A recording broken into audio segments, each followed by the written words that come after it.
I'm not used to standing behind a podium, so I'm actually going to maybe pull this out. No, I'm not. My name is Maureen. I'm one of the founding members of OMA. There are several of us in the room tonight. If you guys can just wave your hands, all the different OMA members. And we want to welcome you. We're so happy you're here. For those of you who don't know Lillie, you're in for an incredible treat. I was thinking before I drove here tonight that tonight is a great example of why we do the lecture series. We have somebody like Lillie who has real life experience and evidence to share with us about something so cool. And then we have people like us and everyone in the audience who want to learn about these kind of topics that may be a little out of our comfort zone, yet we're still drawn to come. So OMA can be a place where you can come and learn about things that maybe you wouldn't normally find a place to learn about. So for our lectures, it doesn't matter if the topic is metaphysical, like tonight we'll delve into, or if it's more about holistic, alternative energy medicine, like we do for a lot of lectures. But what we do is bring together people who are living in their truth, like Lillie, whether it's showing us alternative ways to approach health issues, or like tonight, affirming to us that we're much more than just our physical beings. And we bring together people like Lillie with people like you who already maybe know a lot of this, or who are maybe just curious. So anyway, we're very happy to have you. If you didn't come, we couldn't do it. So that's true. If nobody was here, we wouldn't have a lecture series. So just to tell you a little bit about OMA, OMA was founded over 5 years ago with a vision to create a center that can bring together different holistic practitioners under one roof to be available to people of all cultures, income levels, sexual orientations, religions, and ages. The lecture series is the first phase of our vision. The second phase of our vision would be to have our actual center, so an actual building. We borrow the space here, but we want to have an actual center where we can have practitioners, and much more than that, have it be a community center where we can have youth programs and mentoring and a community kitchen where we can have all kinds of, either classes or shared events where we can sit down and be together with like-minded people and other people and people who aren't like-minded.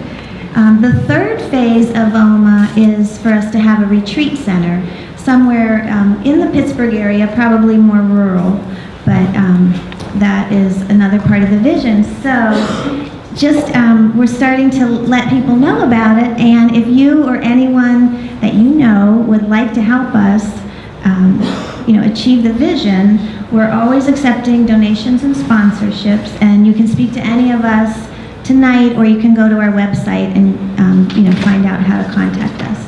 So just to give you that. I want to tell you a little bit about Lillie, and then I won't take up too much more time because the real treat is having Lillie here and speaking. But Lillie Leonardi was from 1998 to 2010. She was employed by the FBI Pittsburgh Division as its community outreach specialist. On September 11, 2001, and in the days after, Lillie was utilized by the FBI to address the law enforcement, government, and social service agency representatives assisting with evidence recovery from the crash for the 2 memorial services after the crash. Prior to her career with the FBI, Lillie worked as the lead law enforcement officer on 2 college campuses in Pittsburgh. In 1984, she was appointed to serve as the first female police officer with the city of Arnold, Pennsylvania. In 2013, Lillie shared her experience as a responder on 9/11 in her first nonfiction book published by Hay House, which is called In a Shadow of a Badge. which sold over 30,000 copies globally. With her second book release in 2016, Lillie shared her lifelong spiritual journey in her second book, The White Light of Grace, Reflections on the Life of a Spiritual Intuitive. In 2016, with her eldest grandchild, Lillie self-published the ebook, Before I Go. She's a regular contributor to the Huffington Post and Heal Your Life digital publications. In 2016, Lillie was the honoree at the Women of Achievement Awards, which is an annual event hosted with the nonprofit Cribs for Kids. In 2015, Lillie created Passages and Prose to support reading, writing, and literacy in Pittsburgh and its surrounding communities. Passages and Prose provides published authors the opportunity to share their literary works with others and culminates each October. This year they had it here, and it's Pittsburgh's largest literary event. So it's my pleasure to introduce Lillie Leonardi, and let's all welcome her.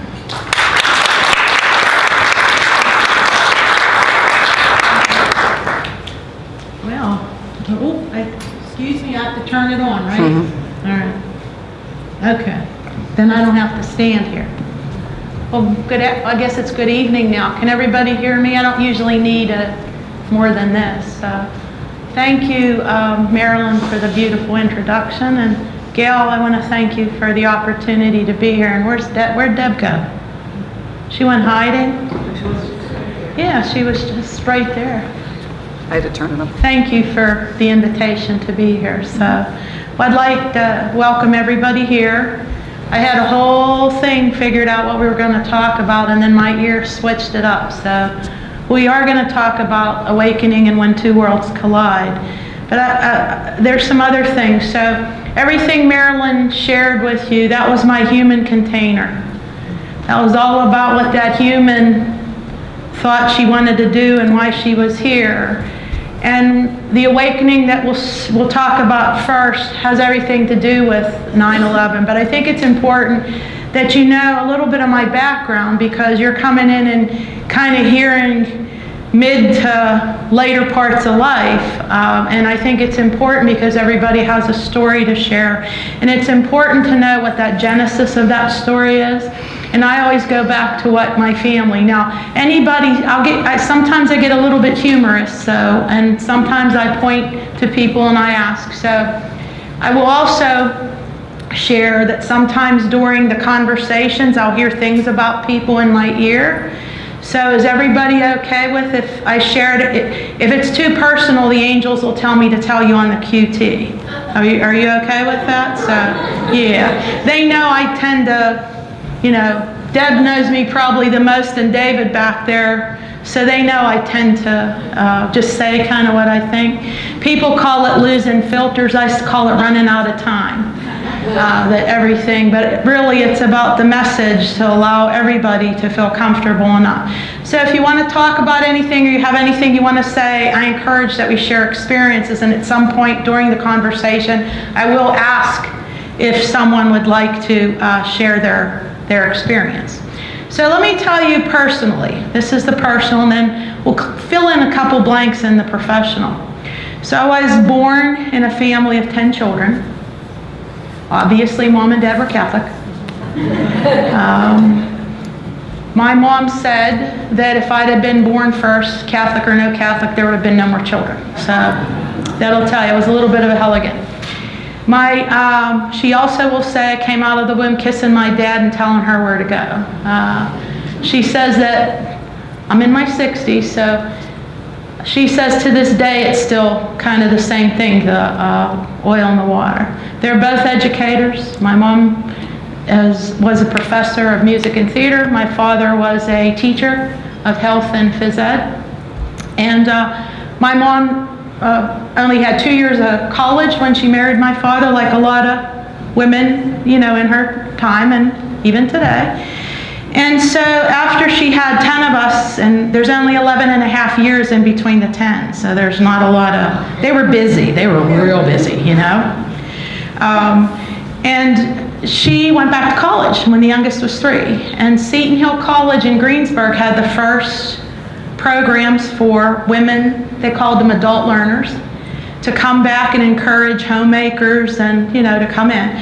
So she would drag my youngest brother every day to Seton Hill College, and she got her bachelor's there, and then she went to Duquesne Music School to get her first doctorate, and then to Pitt to get her second. So she will tell you that she was able to do that because she had a marvelous husband, my dad. She said she married Prince Charming, and when he passed away, he was the last of them. So that's on the personal. I will add too, my nickname was Tiger when I was a kid, so you can just take that for whatever. It just didn't mean because I had red hair. It had something to do with that warrior mentality. My dad would say, when she starts running, you just better get out of the way. And he wasn't being disrespectful, he would tell me I was too stupid to be afraid, meaning that my fight, flight, and fright were unbalanced because it was more warlike than it was fight, flight, or fright. So on that professional, Marilyn already shared some things. I will tell you a few other items. When I'd only been on the department about a year, I was assigned to the crimes against children's cases. And that was kind of a turning point for me in my life, because even though I had some things the first book shares about what had transpired, I truly had good parents and was very fortunate that my father not only was a teacher, but he had had a scrap business for a long time before he married my mom. So we didn't know it back then, but we were living pretty good. Once I went into law enforcement, I realized how tough a lot of people's lives were, and especially how it related back down to our children. And then it became generational and multi-dimensional, and that was first when I realized how connected the mind, body, soul were. And I had to have been maybe about 30 at that point. It all started. And so one part I didn't tell you about was the grandmother that I had. My father's family is Lebanese. They're Maronite Catholics. And so there's a lot of metaphysical in that religion versus the way we were at the Catholic church and the Catholic school. So I had a grandmother that was magical. She did things with herbs. She talked about things. When I would sit down and I'd ask her a question, we do a podcast now, and Gail was kind enough to sit on an interview. Deb's not going to be up soon too, but I was remembering as we were talking about Reiki today on the podcast, and I must have been about 10 years old, and every time I was around somebody that was sick or had gotten hurt, my hands would get real red and itchy, and it was like they had a mind of their own and wanted to touch the injured person. So of course I went to my grandmother, who we call Sittu, that's grandmother in Arabic, and I would ask her about it, and she was the first one that told me, it's due to you have the power of healing touch. Well, at 10 years old, what would you have thought that was? Woohoo, I've got power now, I can really use it against my brothers and sisters. But she had so much wisdom, and she helped me along the way. So, police officer, tough. No disrespect to the men in the room, but it was tougher in the squad room in the 80s than it was out on the street. I knew how to tangle with 5 big brothers that were big as a door. That didn't scare me, but there was a whole new world, and I had what we call baptism by fire. In the first 18 months, everything I had no knowledge about that was negative in the world, I soon learned. And at that point, I decided I had 2 choices. Either what I was seeing would become who I was, or who I was would help everybody else that I could. And I chose that.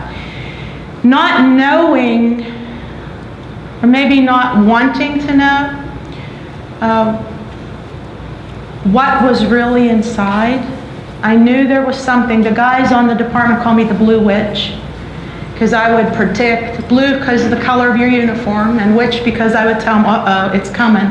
The next don't go home yet. It's about to happen. And then it would roll down and they would say, oh, the witch again, you know, or whatever. And I'm making light of it, but I'm going to lead into when we talk about awakening.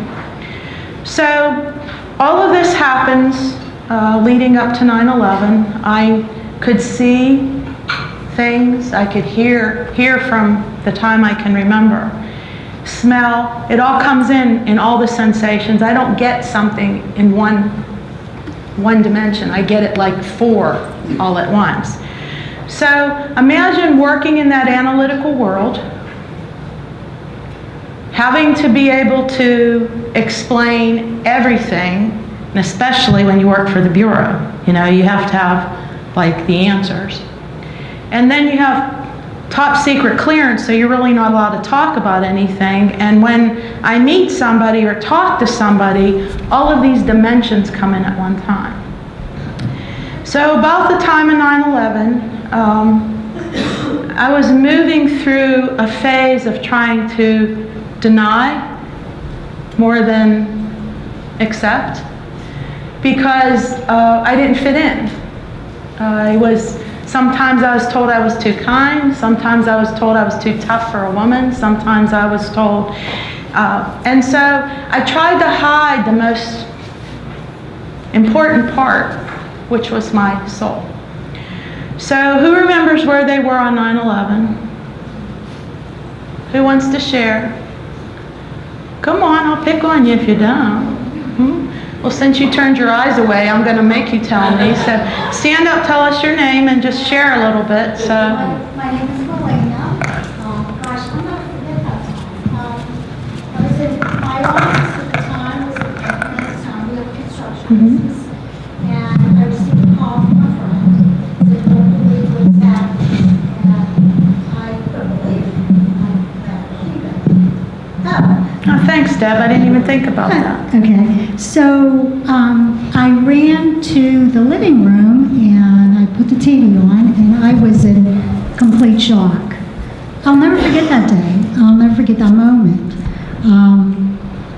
I was, and then of course with the other plane coming in, and you were watching it, and it was complete shock. My daughter was in Philadelphia at the time. She was attending St. Joseph University, and her call came in, and she was screaming and crying. And Mom, I don't know if what's going on, and I'm not sure if I'm going to see you again. So it was really, there was just a lot of chaos, even in that living room with the phone calls coming in. So it was very disturbing. So I'll never forget that moment. Yes. And so we had fear, we had shock, the overwhelming, and then probably relief when you heard your daughter's voice, I would think, that she was safe at least, right? For a minute. Yeah, for the split second, and then the fear took over. Okay, thank you. Who else? Yes, ma'am.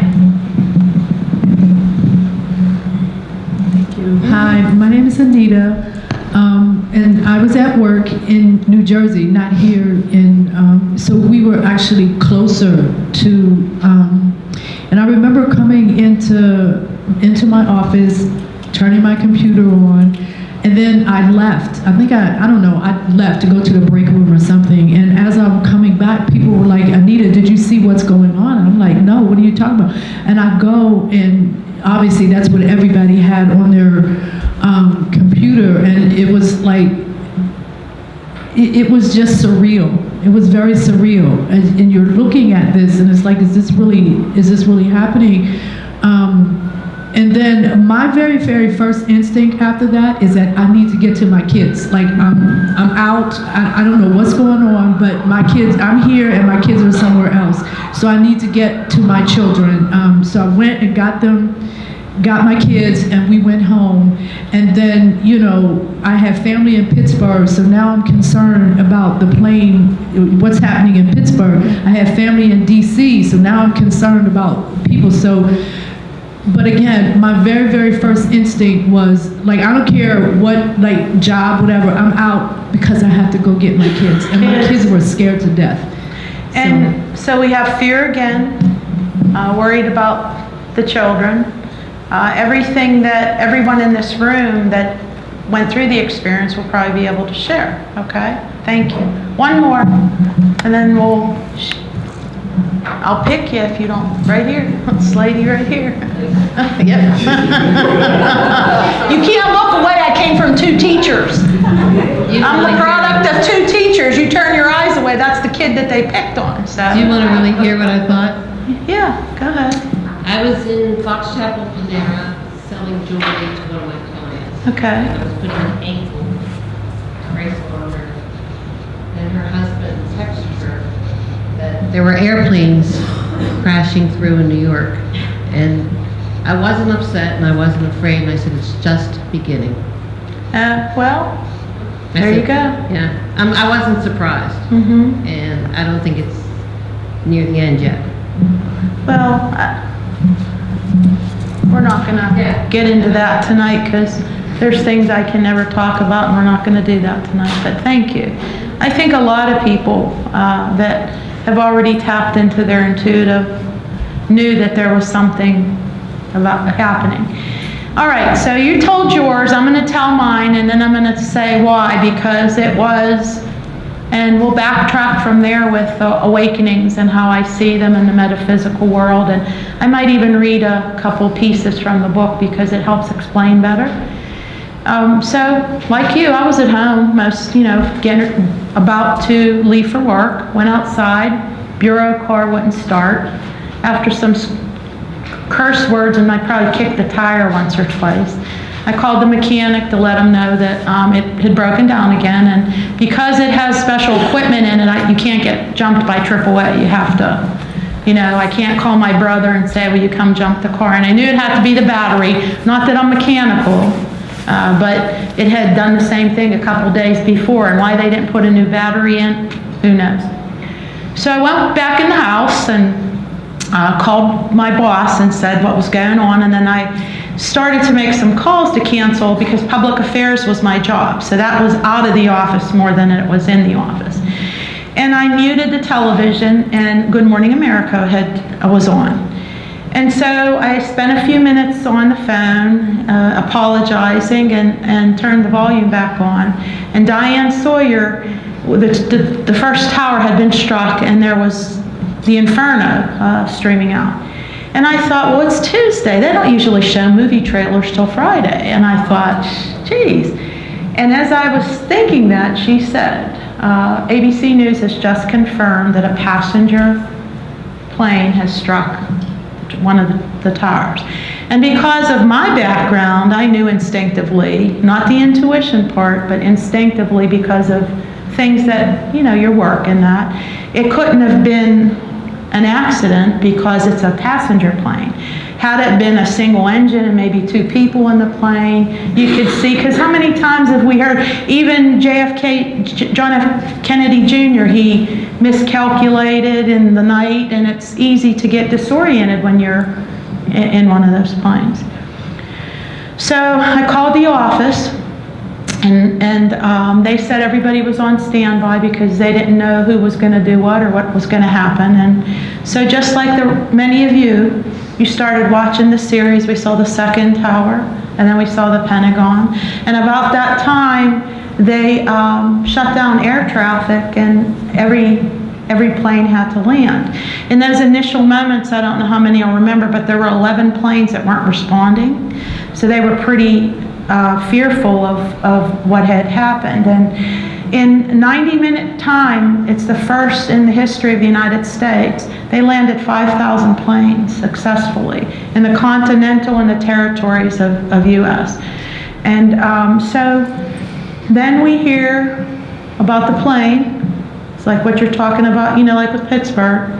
A plane turned and was heading in our direction, and initially they thought maybe Pittsburgh's USX, so what happened next? They evacuated downtown Pittsburgh.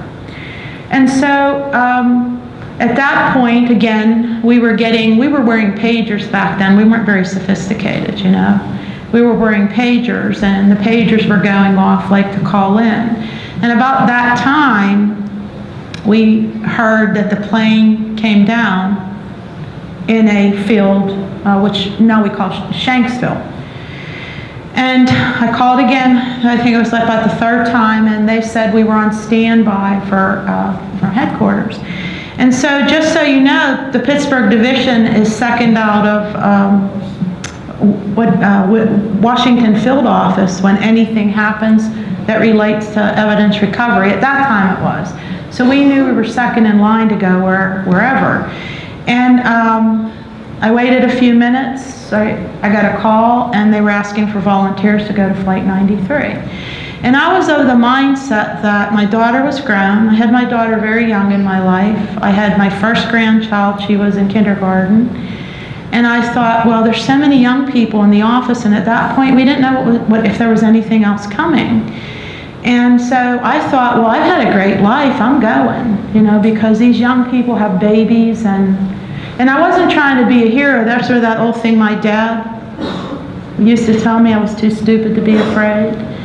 And then just like you, my first thought were my daughter, because she still does at the U.S. Attorney's Office. And she's in the federal courthouse, which is right across the street from the USX building. And I called her and I asked if she was okay. She said they had just been ordered to evacuate. And I said, well, listen to the security officer. He'll get you out of the building, get home, and get Jada at school, and I'll get to you when I can. So we left Pittsburgh. I took up mobile command with another 2 employees. And we had an escort with the state police because of the traffic. But as soon as we hit the street out of the compound, you sensed something had changed. There was an energy, and again, I was at a point where I was denying things, trying to avoid having to feel things. But the energy that I felt was so different from what I had experienced, I think, in my lifetime. And so it took an hour and a half to get up there. I was in, as I said, mobile command with another employee. We had a joint terrorism task force agent behind us and the state police in front. And I never said a word to that guy for that 90-minute drive. All I could think about is how were we going to respond and what were we going to find, because the only plane crash that I had any knowledge about up to that point was, remember Hopewell Township, I think it was 429, that went down. So I related to that, like catastrophic, what that had been like. And so we got there, and as we pulled in, we saw the firefighters leaving because the little rural area around the crash had ignited from the jet fuel and the combustion. And so they looked different. Having been a cop in the early 80s, not everybody had a paid fire department. You were usually on scene, and then the firefighters, the volunteers would come. So I felt like I'd been around enough firefighters to know, and they looked as bewildered as what you were talking about. They looked as if they were trance-like. And so a few minutes passed, and we got out of mobile command, and we climbed up like a little bluff. If you look at it now at the existing memorial, it's where the 40 trees are that are kind of catty-corner to where the boulder where the epicenter of the crash was, and that's where we stood. And so my job, I don't need this. Why am I holding this? I'm nervous. Deb, how do I shut this one off? I'll just give it to you, thanks. Because I don't need it, I'm double talking. Thank you. And we stood there, and my job was to get back to my boss and say what the ancillary services we needed. Did we need a chaplain? Did we need the mortuary? Did we need DMORT? Did we need whatever? So we stood up on that bluff, and I had one guy on each side of me, 3 to the left that were from the Johnstown resident agency, 3 to the right that were either NTSB or FAA, because it was different jurisdiction. Everything flipped as a result of 9/11. And we were standing there, and I felt like 3-dimensional container at that point, the human being. The first one was the law enforcement entity that was going to have to report and give them just the facts and what we were going to need. The second was the mom thinking how many mothers weren't going to get to say goodbye to their children. Because my kid's 45 years old. And if she gets a sniffle and my son-in-law doesn't let me near her, you know, because he thinks now he's the husband, there's a lot of words said, because that's still my baby, you know, that's my baby. And I thought about how many, and no disrespect to the fathers, because I know fathers feel the same way, but I looked at it from my mother perspective. And then the third was because I had been raised very, very religious, I kind of almost reverted back to that thinking about the God presence. And so as we stood there, nobody said anything to each other. It was just like we were as bewildered and overwhelmed as anybody else sitting at home watching it. And so, how many have been to the Flight 93 Memorial? Okay, oh, pretty many. So you know how now the new part has the bridges over the water, like the little ponds and stuff? Well, so those ponds are kind of catty corner again in the opposite direction, looking at, and I see these twinkling lights dancing up on the water. And I thought, okay, it has to be fish. The scales of the fish are reflecting off the water and the sun. Remember how beautiful the day was? We wait for that day, like the whole way through spring, summer, you know, to get it. And I thought, okay, it's just the fish. Something must have landed into the water, and they're dead, and it's up on top, and the scales are the reflection from the sun. So standing there trying to take it all in, and as I am, this light keeps getting brighter and brighter and brighter and brighter. And I'm thinking, what am I thinking now? I'm what? Yeah, losing my mind. Okay. So I'm looking to my right, looking to my left. The men aren't doing anything but like kind of staring, and these guys are down here starting to bark orders. And before I knew it, the light turned into like this beautiful, white, pristine cloud.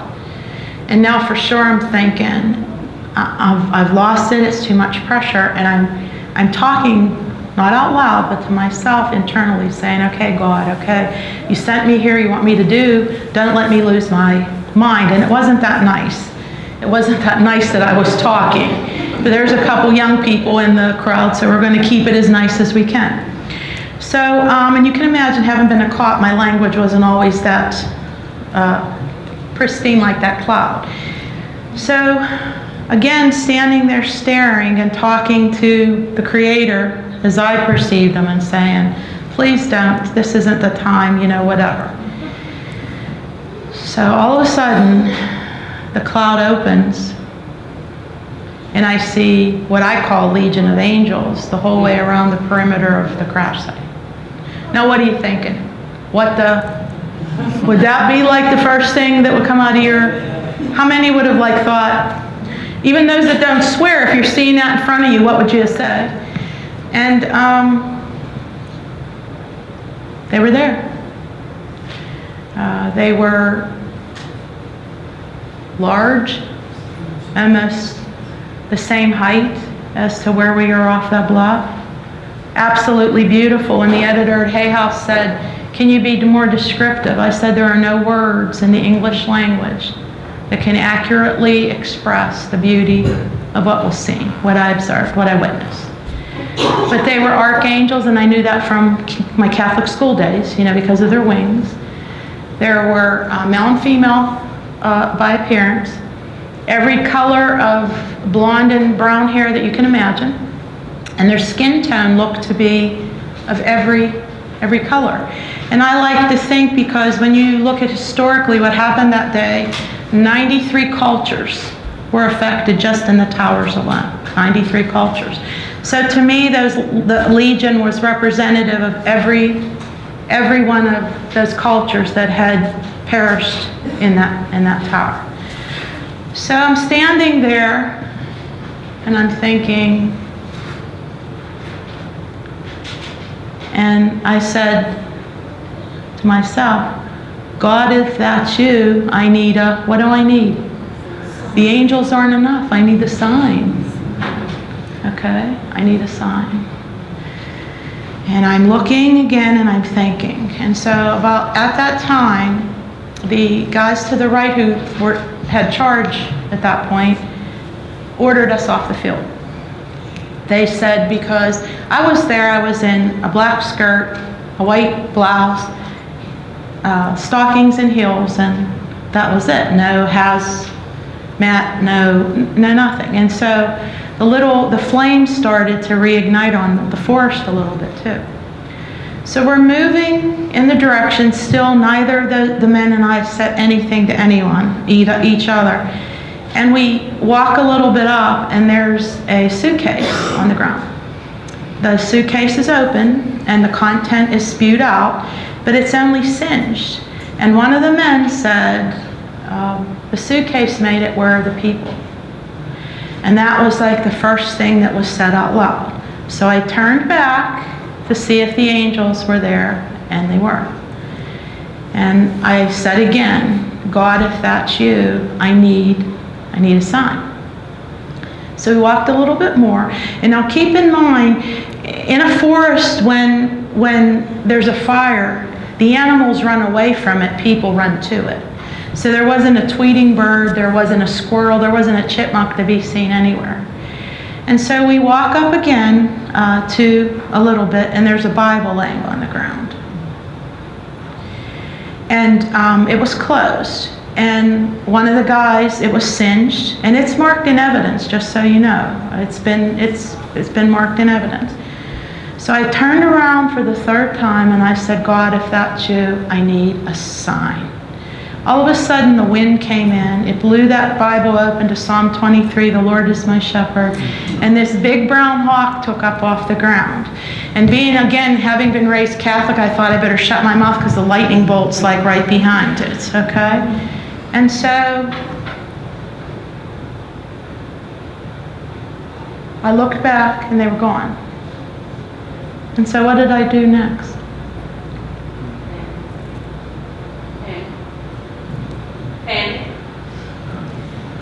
I went back to work like nothing happened because I was trained. I was trained to do so. Okay? Now, would you think that's an awakening? I'd say a pretty profound awakening, wouldn't you? If you take the time to accept it and know. Yeah. But you're an FBI and you're in the middle of a terrorist act. Are you going to take the time? No. When you're under stress, you revert back to your training, and that's why they train you. So I reverted back to my training. Took 1 year, okay, before I told anybody. Anybody know who Father Ron Lundgren is? You ever listen to him on KDK? Well, he's pretty well known. He's been in the Diocese of Pittsburgh for about 50 years, and he's had a radio show for about 35 years. And unlike a lot of the priests that I've been acquainted with, he's very open, and he talks to people. I've been on his radio show a few times, and a lot of people that I know that considered intuitive, he interviews. So he's very open in the way he approaches everything. And so the day before the first anniversary, we were all supposed to go up. Anybody that had served, we were allowed to go up. They quelched it. They said no, only like the SWAT and everybody, the essential personnel. Well, I marched into my boss's office, and there were 7 or 8 men sitting in a circle talking about the next day, and I had my first meltdown in 17 years in law enforcement. I don't know what I said, but when I woke up from what I was saying, they were horrified, and my boss said, just get her whatever she wants and get her out of this office. Next morning I report, the second in command calls me over to his car, sitting in the car for about 5 minutes. He's not talking, I'm not talking. I said, boss, what's up? He said, well, I said, are you afraid I'm going to have another meltdown? He said, yes. Are you? I said, no. He said, then get out of the car. I walked around, I went and talked, because I spent 13 days with the families. I spent 13 days with United Airlines. Those people were important to me. I had 100 stories inside about their child, about their mother, about their father, about their husband. I wanted to see how they were doing, but as important as that, what else was I looking for? Another sign, that's right. Where's those angels at? They have to be here somewhere. So as the ceremony began, they were all under, it was drizzly that day, so they had made a makeshift metal structure for all the dignitaries and the families that were there to sit under. And we were all kind of in the back watching, like between the crowd and the families. And I'm looking for the angels, and again I say, God, if that was you, I need a sign. So they're singing Ave Maria, and all of a sudden here comes that wind again, and reverberates off that metal structure, and it stops for everything for a split second. And I figured, okay, I had my sign, quit asking again. So that night I went home. I knew I was already sick from the stress. A lot of other responders were, but we kind of took it for granted that it was only the responders at the World Trade Center, because they had been on the POWs for 3.5 months, you know, with all that terrible hazardous materials and that. But what I came to learn is that trauma has a pathology, and the pathology had already started to work on against me because I was holding it in. So I hurried up and I wrote about 10 pages about the angelic encounter, because I knew if I would have passed, if I'm already having heart problems, I'm already having like bleeding from even my ears and all kind of weird stuff, and the doctors are telling me no organic reason, it's stress, no organic. I can't be stressed. I'm like 20-year professional. It can't happen to me. And so I wrote it. And my favorite book is by Khalil Gibran. It's Jesus, the Son of Man. And because it tells the first encounters of the important people that Jesus was with in his lifetime, but it's also written by a Maronite prophet. My father gave it to me about 2 weeks before he died. So it's my favorite book. I tucked it in there in the chapter about Mary Magdalene, because I kind of always equated with her. And so the next day I called Father Ron, because he was working with the Bureau at that point. And I told him I needed to talk. Went in to see him a day or two later, told him the story. And when I was done, I'm crying and asking him, why me, why me, why me, you know? And he says to me, what are you questioning? And I said, well, I'm not worthy. He started laughing at me. He said, oh, so you know more than God. And I was a little bit dumbfounded by his comment, and he said, what do you mean you're not worthy? And what I didn't tell him was that I had gotten pregnant and married at 16. And no disrespect to the church, but they put me through hell. They didn't want me to keep my child. They wanted me to give it up to Catholic charities. They told me I was Mary Magdalene incarnate, exactly why I liked that chapter. And they told me basically I was going to burn in eternal hellfire because I was not being respectful of giving the child away. Well, the warrior mentality, it only made me mad. And I told my dad, you know, basically I need the support here in keeping this child. You guys can either be a part of my life or not. Thank God he was the person he was.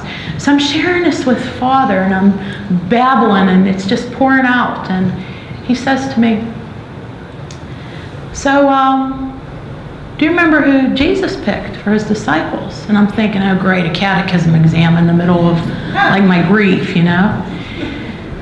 He said he picked the thief, the murderer, the tax collector. Do you know why? And I said, no. He said, because they were relatable to the rest of humanity. They were relatable to the rest of humanity. And do you think that would have sufficed? Well, I thanked him, I went home, and for the next 7 years, I went about my business. And at that point, I had early stage heart congestion. I had bleeding bowels, I had bleeding tonsils, I had bleeding throat. I had everything that wasn't working, and my doctors put me out. I called for 3 years and asked kept asking the Bureau for help. And at that point, in all fairness to them, nobody was up to speed about the pathology of trauma. Nowadays, we know a lot more than we knew back then. And so, about that time, I told them I needed some mental health. And they sent me to the first doctor. And she was kumbaya. Like, I said to her, if you do that airy-fairy stuff one more time, I'm gonna just have a meltdown here. And she laughed at me and she said, okay, we're gonna send you to another one. And we had to wait because there's a lot of red tape, because when you have top secret clearance, you just can't walk into a therapist because the secrets can't be given away. The second one, every time I walked in, she asked me if I was suicidal or homicidal. First question out of her mouth, not hello, are you suicidal or homicidal? And I said, Doc, if I was, I'd take you out first and then take myself out. She called the FBI, and what she said, I don't think I can work with her, okay? I guess that warrior showed up.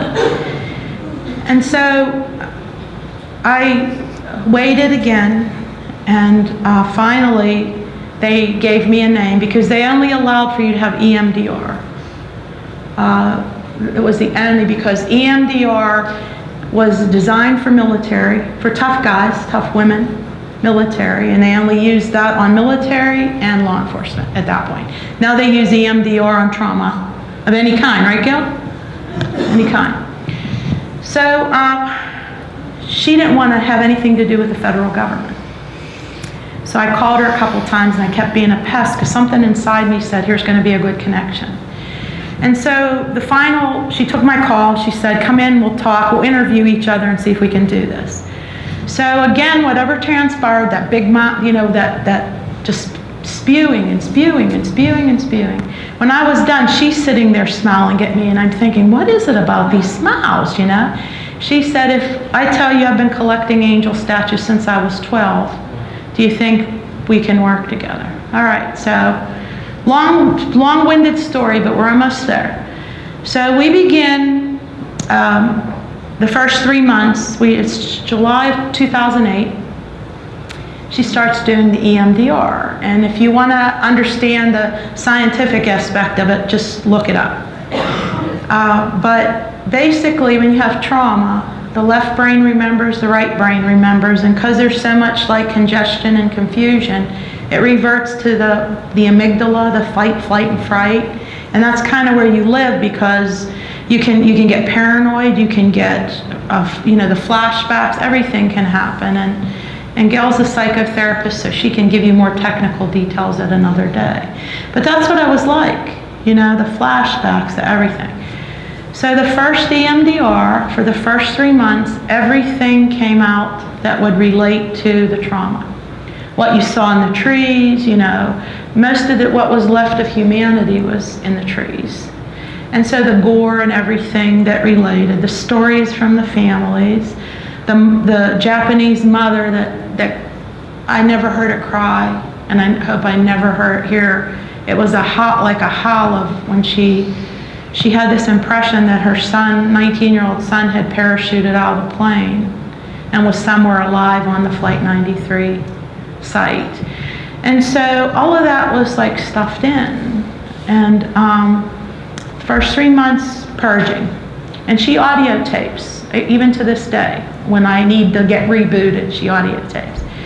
So then in October of 2008, I come out of, I call it it's kind of for me, it's trance-like. I don't know how, it's not really hypnosis, but it puts me somewhere. I go somewhere. And she's sitting there crying. And I'm thinking, great, the only doctor that'll help me, and now I've upset her, and now she's going to call the Bureau, and the Bureau is going to lock me up somewhere next, And she said, I don't know what happened on this conversation, but there were 3 voices that came out. They're very prophetic, and they talked about things. And I looked at her, and some of you will be old enough to enjoy this part. I said, oh great, I'm the next Sybil, and they're going to make a movie about me, And she laughed, and she said, no, I don't think that's what it is. I think you're channeling. And I said to her, well, what do you mean channeling? And she said, well, let's listen a little bit. And there were 3 different voices talking about why the angels had been there. All I remember at this point when I talk like this is they said, one of the voices said that the angels were sent to pursue the defeat of violence. To pursue the defeat of violence, to end it. And that one of them said that it was time for humanity to lower the sword and to lift the heart and embrace the heart. So over the next 2 years, 3 years, she suggests, yes, that was 2008, 10 years ago. Okay? So over the next couple years, I'm going regularly. At the beginning, like 2 or 3 times a week, because my body and my mind were so convoluted. And she had me journal every day. And about 2010-11, the FBI had said that you've had enough time to heal. Are you coming back to work? And the doctors were saying, no, she's not coming yet. So we were in the middle of like, as nice as I can say it, negotiations about what was going to happen. And my brother's an attorney. And because when you have top secret and you work for the FBI or the CIA, you're not covered. You know the laws that protect you, we don't have that protection. It's a different set of rules under what they call the Garrity laws. So Miranda rights don't apply. You get compelled to talk. If you don't talk, it's instantaneous, like you let go of your job. So my brother wanted to see the journals. So if there was anything in there that could be used against me. And he kept them for so long, and then when he gave them to me, he said, this isn't a journal, this is a book. And I said, what do you mean it's a book? He said, it's the story, it's got historical content, it's got spiritual content, it tells the story of the world, it's global, it's not. So the long and the short of it is, that's where the first book came from. So fast forward a couple months, and we're thinking about it, and I've talked to my family about it, primarily my daughter. And my mom, it's the day after Christmas, and my mom comes to see me. And I knew I was in trouble because she never comes to see, you know. You have to come to the Queen, right? The Queen doesn't come visit. And so we talked for a few minutes, and she asked me about the book, and she first thing out, is there anything bad in there about me? And I said, Mother, I'm 55 years old, who like, you know, we're way past you were a bad mom thing. And she said, was it about the angels? And I said, yes. And she said, what about the blue man with wings? And I turned into the angry 15-year-old screaming at her and saying, how do you know about the blue man with wings? And she began to tell me that from the age of 3 to 7, I would come down in the middle of the night. Dad and her were sleeping. Sometimes they were watching Johnny Carson or Benny Hill. Daddy would come back upstairs with me. He'd look under the bed, open the walk-in closet, and he would say there was nobody there, and I would be insisting that he was standing in the corner smiling. And when my mom did that, I had another awakening and started remembering the awakenings that happened before. At 7 years old, first Holy Communion, feeling the angelic touch of when I was so afraid. How many went to Catholic school? Come on, put those hands up. Okay. When I say that the nuns ruled, am I lying? The nuns ruled. Well, you know, they kept, every time you did the procession, and if you stepped out, they had that yardstick that they would like smack you back in. Now there's 500 people in the church. I'm thinking I'm going to get smacked because I'm not going to remember how to turn. And as I came off after receiving communion, I got stressed out. Yeah, I mean, you're 7 years old, and I remember thinking, oh my God, where do I turn now? What do I do? And I heard this voice, this beautiful voice say, and then I felt my whole body turn, like it was the first time I felt the touch.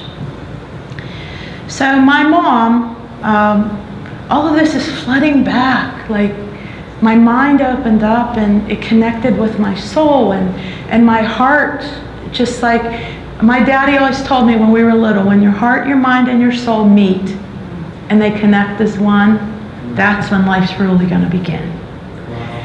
And in that moment, I must have looked like completely, and my mom said, your dad's been gone for a long time. If he were here, he would want you to be blessed so that you feel comfortable. She said, I'm going to apologize to you for all the times as a child when you said, I see an angel, or I see our great-grandfather walking through the door that's been dead for 30 years. Or she said, please forgive me, and I'm going to give you a blessing that Daddy would want you to have. And it was like something happened that day that everything inside of me, every memory of having seen, heard, felt, smelled, came to be. And I don't know if that related to having been raised so. My parents, my mom still is. My mom says rosary twice a day. My dad never missed church till the last 3 weeks of his life. He went to first Fridays, first Saturdays. If you didn't go to church on Sunday, you didn't go anywhere but school the rest of the week. They were very, very strict. But yet he was very spiritual. When he passed, and he had this little office that when you'd want to know, I'd ask a question. Like one time, the first time I came back from Ireland, I had had my first experience with past life, and I came in the door like so excited, and I'm telling my mom and dad all about it, and my mother's going, blasphemy, here, whoa. And my dad went, and took me downstairs and showed me a book about Pope Gregory, and in, I think it was 800 or 700, where he shut off belief in, if you were Catholic, you weren't allowed. So my dad would like sneak me, he'd sneak my brothers, the Playboys, and he'd sneak me the spiritual,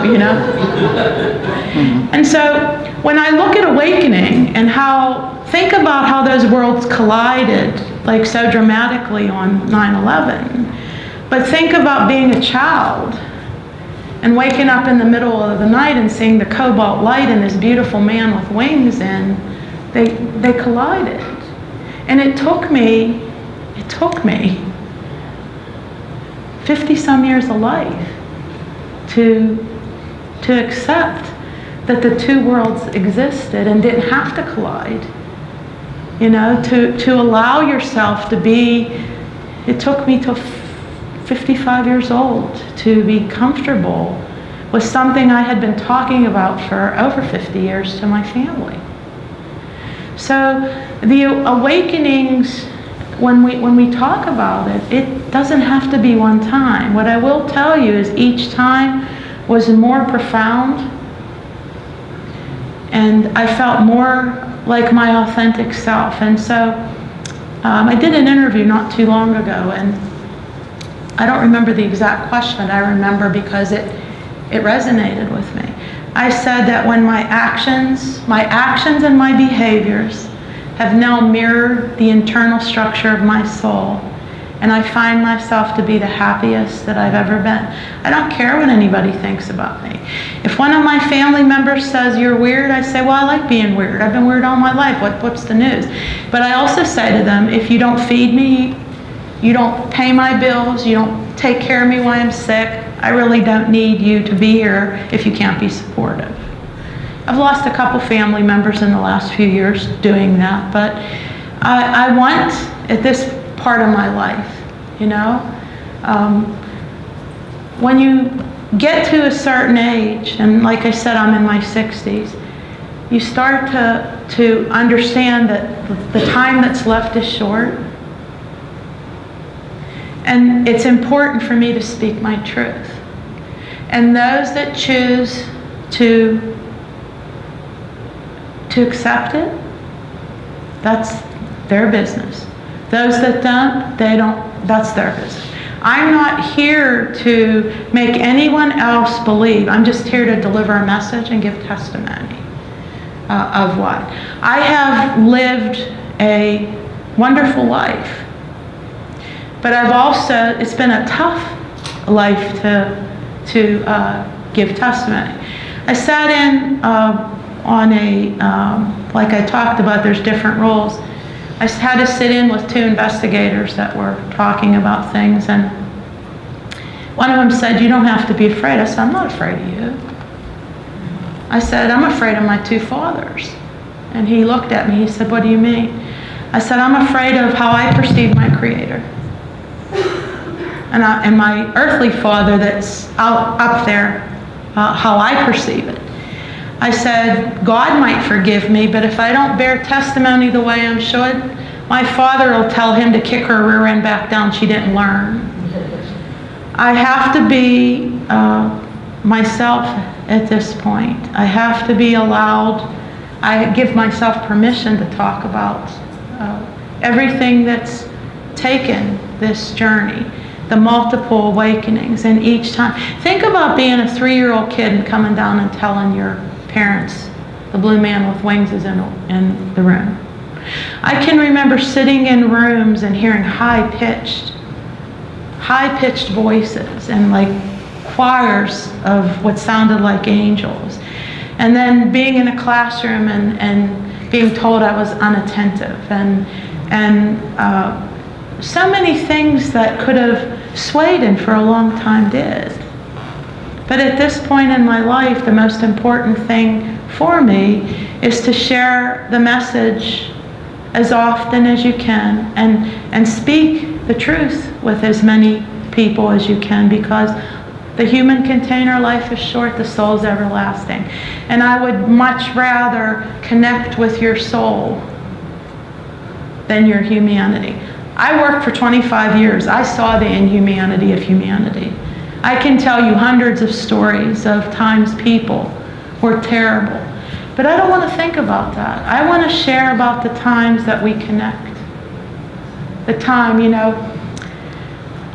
the last thing I'm going to say, then I'll open it for questions. So it doesn't matter to me if you believe in creation, evolution, or the Big Bang Theory.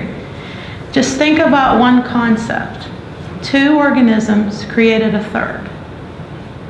Therefore, we're all connected. And I'll leave it with that. Any questions?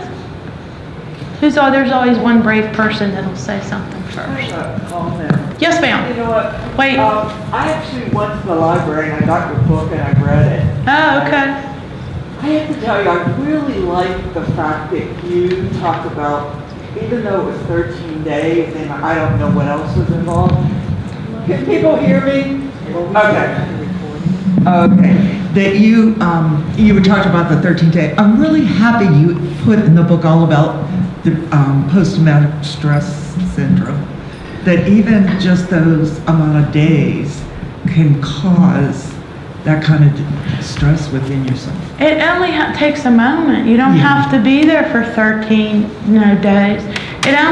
Your mind relates to the trauma the way your mind, nobody can set a stage for how it happens. You have car accidents, you have somebody that's been abused, I've been in a room when I did crimes against children cases, I've been in rooms where you have a whole family of children that have been molested, and then all of a sudden the mother remembers the same person having done it to her 30 years before. So trauma is trauma is trauma. What I've been told by the psychologists, and the nice thing about being one of the responders, we have our own community. The other thing that probably the CDC oversees it's called the World Trade Center Health Program. So we know what the pathology is. They don't care. The range is having been there for 2 hours to having been there for 3.5 months. They put no measure. It's just that you were present to witness any part of that. So it took a lot. That was probably the hardest part of the book, because to have to acknowledge mental health, and even in today's world, it's tough. Especially again, I think I was a pretty tough woman. But like your emblem on the front of the book, it felt like you went full circle with acknowledging the post-traumatic stress. Well, thank you for that. I appreciate it, because most people don't even want to talk about what can happen. Thank you. Anybody else? Yes. You feel like you're healed now? My spirit, not my human. My human, I have a lot of health issues, but I know it's all related to the cortisol and stuff. It's the adrenal glands, so I do it to myself. But what the best way to explain it is that because I'm an adrenaline junkie, the least little bit of stress for me causes physical reactions that wouldn't necessarily happen in your body, because mine's just like it's this creature that.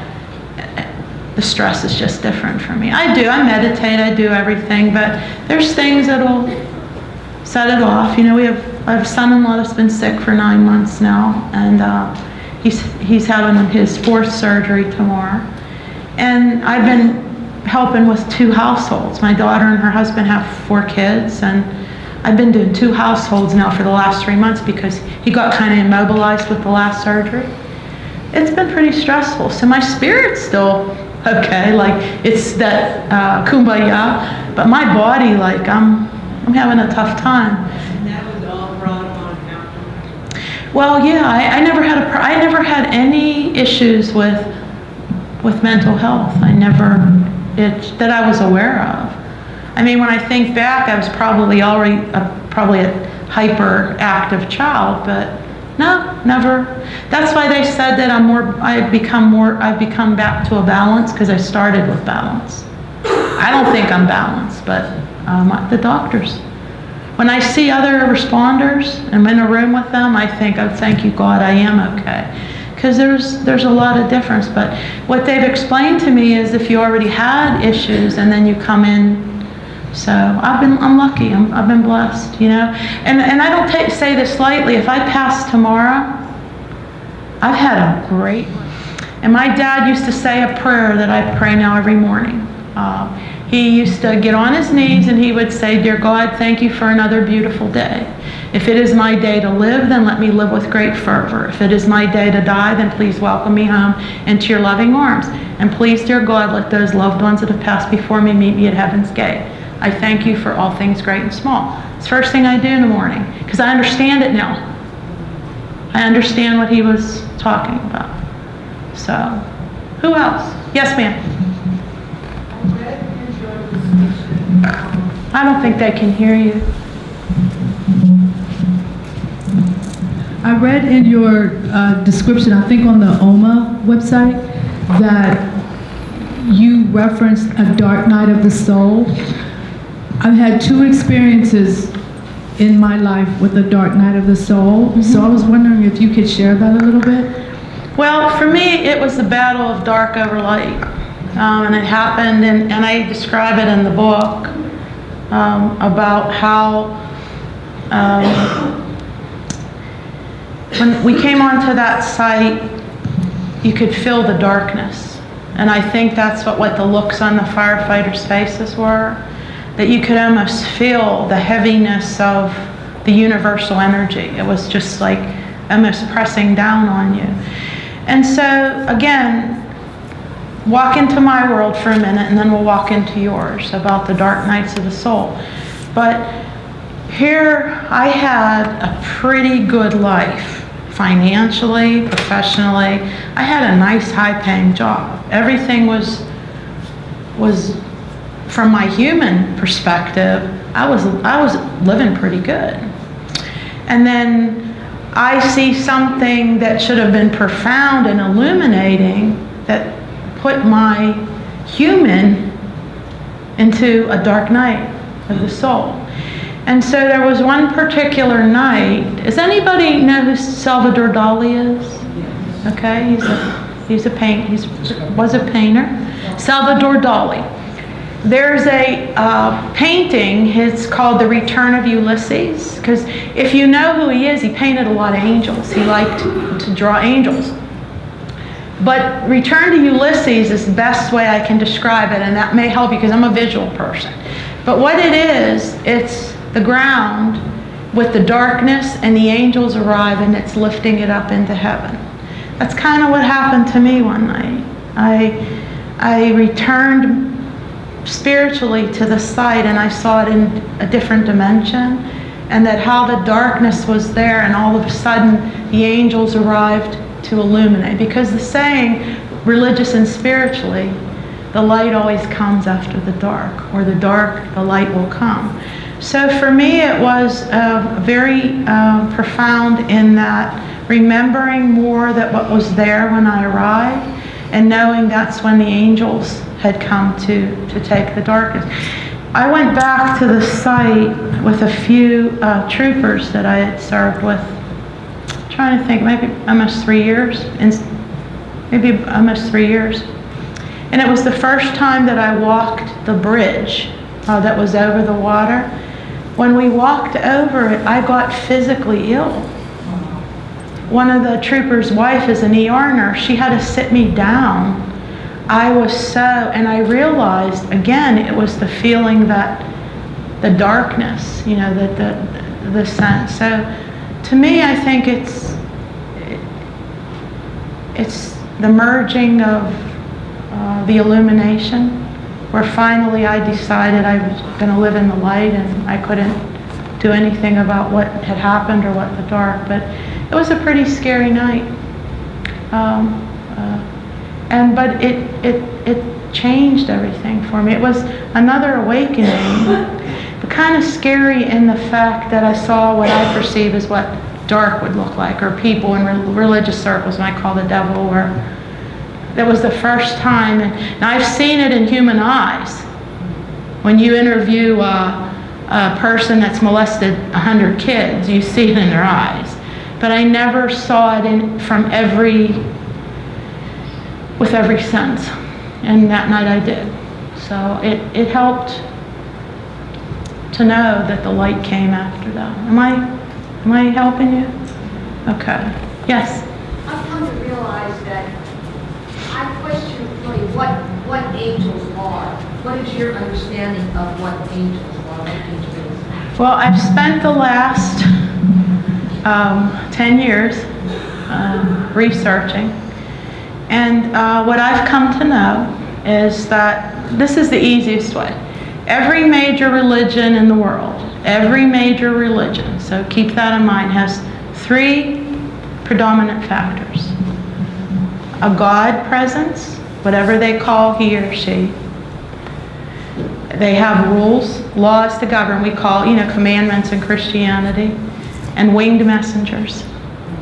Anywhere from 1 to 7 in their biblical or whatever content you want to call it.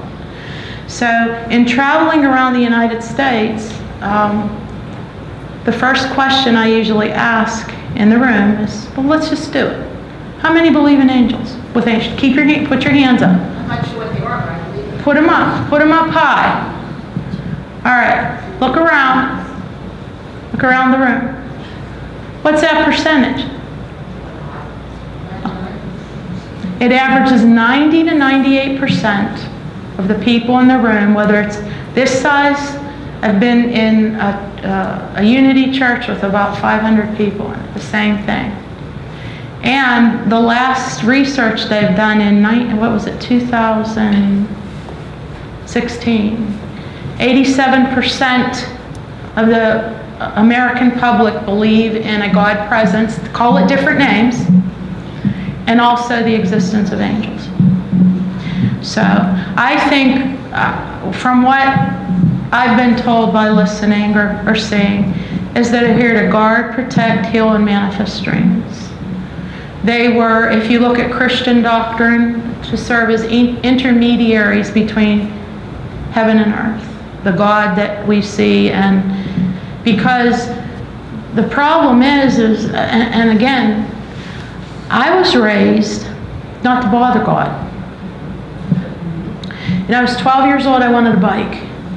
10 kids in the house. I said, Daddy, I want a bike. He said, honey, I'd love to get you one, but I know I got about 9 more. Go to work. And I said, oh, that's okay. I'll just pray to God. My mother went, don't you dare. He's too busy. 50 years, I'm thinking, he's too busy. But what happened for me, too, is I was doing a program in Virginia. Yeah, I went to work. I cleaned houses on Saturdays, and I babysat. God didn't give it to me. Well, he gave me the means, the skills to go. I could clean. No, I had to go buy it. It cost me $69. And my brain just skipped, so sorry, because I was trying to laugh and trying to be. But I was raised like that. So I had this program, and this beautiful woman, she must have been in her 90s, walked up to me. And I could feel like she had like a nun presence, but a very kind, like this, like Mother Teresa kind of, you know, she just exuded.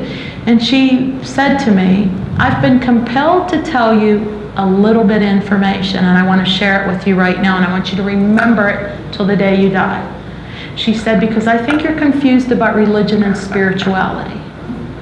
And I said, okay. And she told me she was a nun. She'd been a nun for 60-some years and now was retired. And she said that if you remember that religion is communal and spirituality is the individual relationship with God, you're going to be good. She said, and then let's make it a little bit harder, because she said, you know, us nuns, we like to compound everything for our students. She said, if you remember that praying is asking and meditating is listening, you're going to be okay for the rest of your life. And that was an awakening. Words that she expressed that nobody from my Catholic upbringing had ever one time said to me. And it was another aha moment for me, it's to be okay.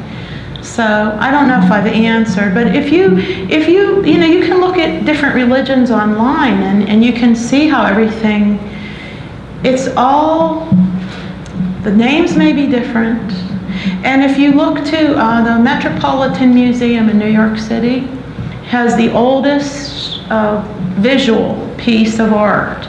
It dates back to 750 BC. And it's a slab that they found in either Iraq or Iran, I don't remember. And it's a depiction of a winged messenger delivering something to a human being. It's been around a long time. It far exceeds like this, what they call the New Age, you know. It's been around forever. It's just, we've become more enlightened. We were talking about it tonight. We've become more enlightened because now wisdom has met technology. So you can find out anything you want within seconds of the thing. Yes, ma'am? This kind of landed in my lap, so I'm going to ask a question. Okay, go ahead. So I'm curious, have your visions or the voices that you hear, have they changed since your awakening, or? I don't have to tap in, they're just there all the time. I can see, smell, feel, hear. It's just a constant communication. So before, like, I would kind of have to focus and concentrate. Now it's an ongoing communication, so it has changed. And I think it has everything to do, you know, if you remember that fear is the absence of trust, that fear doesn't exist for me anymore. So the trust, and maybe it never did, and that's what Dad used to say, she's too stupid to be afraid. Well, I've gotten really stupid and I'm not afraid. And that doesn't mean, it doesn't mean my human isn't, but my spirit has this complete trust that there's something greater out there and I don't have control. So why try to control it? Just roll with it, you know? And it's kind of freeing when you finally get to that point to just let it be. And now I know what the Beatles were talking about. Let it be, man. You know? Yes, ma'am. How are we doing on time? Are we? Okay, go ahead. Yes. I have two things. First, I had to smile when you were talking about being at the site of Flight 93. Mm-hmm. And you had already seen all of these angels, and yet you kept asking God for more signs, you know, and it's like... I'm a Catholic, you know? I thought that was interesting, but you always seem to get them, too. Mm-hmm. And something that you said about PTSD. I have a friend who, at the time, lived and worked in New York, and she was standing several blocks away and saw one of the towers actually fall. Mm-hmm. Now, just witnessing that happen, would that even cause a PTSD? They have 77,000 people that just witnessed it that are on that, what they call the World Trade Center health program. It's just not responders and recovery workers. It's people that witnessed someone jumping. It's people that witnessed. There's 77,000, so yes, I would say. And again, I'm not a clinician, so those, questions, Gail does that every day, I would say too. But she's shaking her head, so trauma's trauma. It doesn't matter. It's your perception of what you're, right, Gail? Like how it affects you, right? So, okay. Even watching it on TV affected the other nation. Mm-hmm. You don't have to be present. You just, yeah. Okay. All right. Yes. Lillie, I've heard you speak. I can't hear you. I've heard you speak a couple of times before already, and Okay. your story's been fascinating, but for some reason today, something happened when you were speaking to me.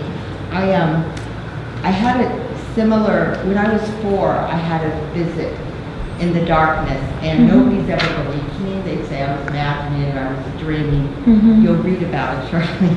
But I was always considered the weird kid and annoying, and always distracted because I always had this stuff going on in my head, and I never really heard anyone else describe that sort of experience. And so I spent my whole life being considered weird. So I tried to conform so that I didn't appear that way, but I can't seem to escape it. And I've gotten to the point that you're at, only I'm not far along as you, where I'm like, this is me, and take it or leave it. But the issue I have, and the question I have for you is that, so I'm 61, so when I was about 56, I had a meeting of the mind, body, spirit, soul. And since then, I wanted my behavior, my personality I know I'm a soul, I know I'm a spirit, but I can't seem to get those two to consistently merge in how I interact with people.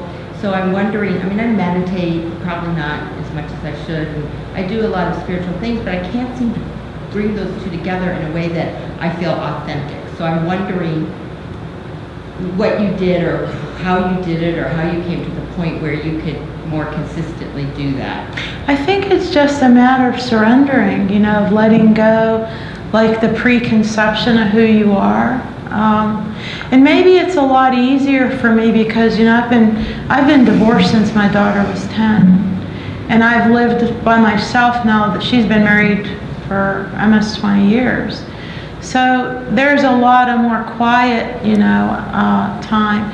But I think it has everything to that trust base with that there's something greater going on that I have no control over. And therefore I don't want to put on someone else that there's a way to live.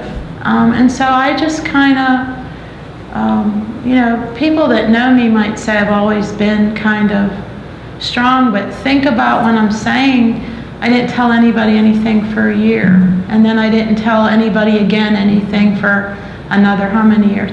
I just really think for me, I don't know about anybody else, and of course there's a lot of expertise in this room, it's just surrendering that it is what it is, and it is, and not worrying about I can't control it. My mom will say to me, well, how come you're not doing this and this and this for your health? You should be, my doctor saying you're taking care of 2 houses, your stress level. You know what? I worked in a profession where I saw people that should have never died, and people that should have never lived, live. I am at the point in my life that when it's our time, you can be home sleeping. So maybe if you give yourself permission to just be who you are and trust that there's something greater going on within the human container. No, Deborah, I think everybody it'll come to you when it's supposed to. I think quit second guessing yourself too. We're always trying to please everybody else. We're always trying to just take a moment to breathe and allow yourself to be who you're going to be. I don't know. There was one more, and then you're welcome. And then we'll be close to timeout then. So. I was just curious, through your first, I just heard bits and pieces all this time from my sister. sister. Yeah. So I really didn't know what to expect, but you have blown me away, and I can Oh, relate. thank you. Not to physically seeing angels. And I didn't raise my hand because I read the Bible and I'm a Christian and I believe in angels, and I've kind of said, oh, they kept me from a wreck or whatever. But I have not ever physically, but I have not asked. And I truly believe when you ask, you will receive things. But my main question to you was, after you wrote the book about everything that you talked about, did you have any of those people, because I don't know, have you kept in contact with the 3 on your left and 3 on your right? You know, have any of them read it or said, oh my gosh, have you had any kind of communication with people that would have been there then to say, wow, you know, not that they saw the same thing as you, but I don't even know how they get in touch with you, but I just, as a social worker, I just find myself, you know, sometimes I'm moved. You know what I'm asking? Yeah. Well, what we did when the book was going to be published, my brother created a letter to go to the families so that they would be willing to read it.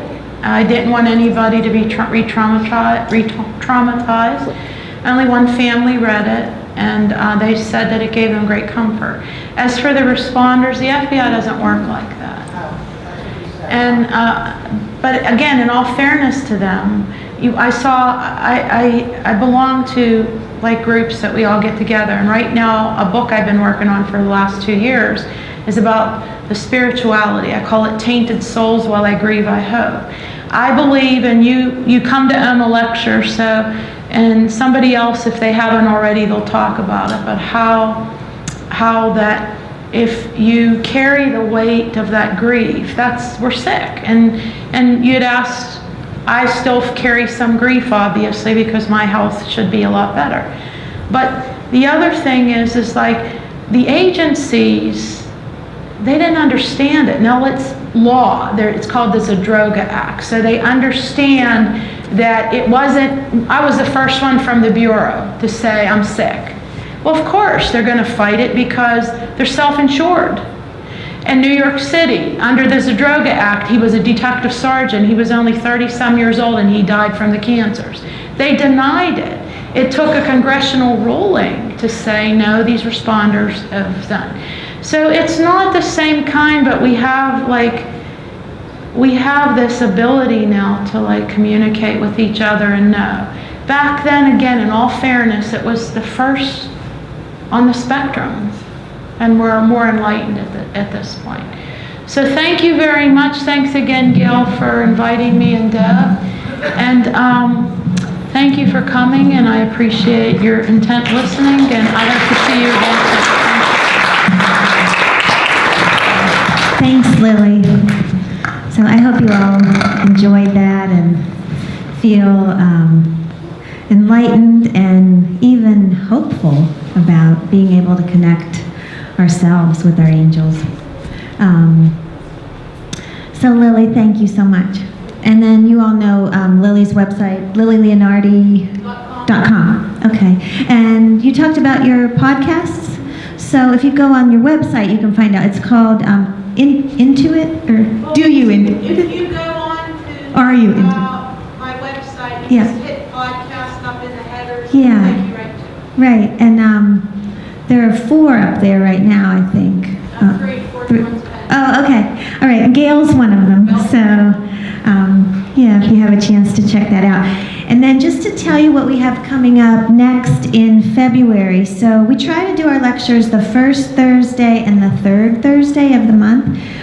So our next one is February 1st. Irina Grundler, she's spoken for us before. She talks about the Akashic Records, but her topic is focus your electromagnetic energy and sharpen your intuition. So that'll be, she's a great speaker, and she's very easy to learn from.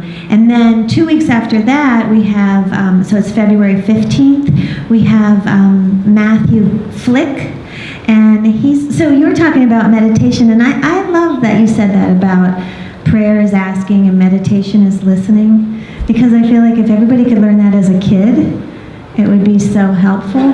So what Matt does is he teaches, you know how you have the different brain wavelengths.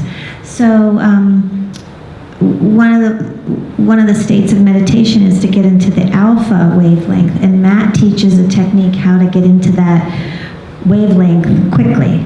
So we're going to learn about that on February 15th. And then just check our website for the rest of the spring schedule. But our big news is that we just secured and signed a contract for May 9th for Marianne Williamson to come.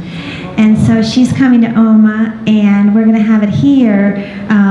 They have a beautiful ballroom, one level down, and you can fit 600 to 700 people there. So that's May 9th. It's a Wednesday night, and all that information should be up next week on our website.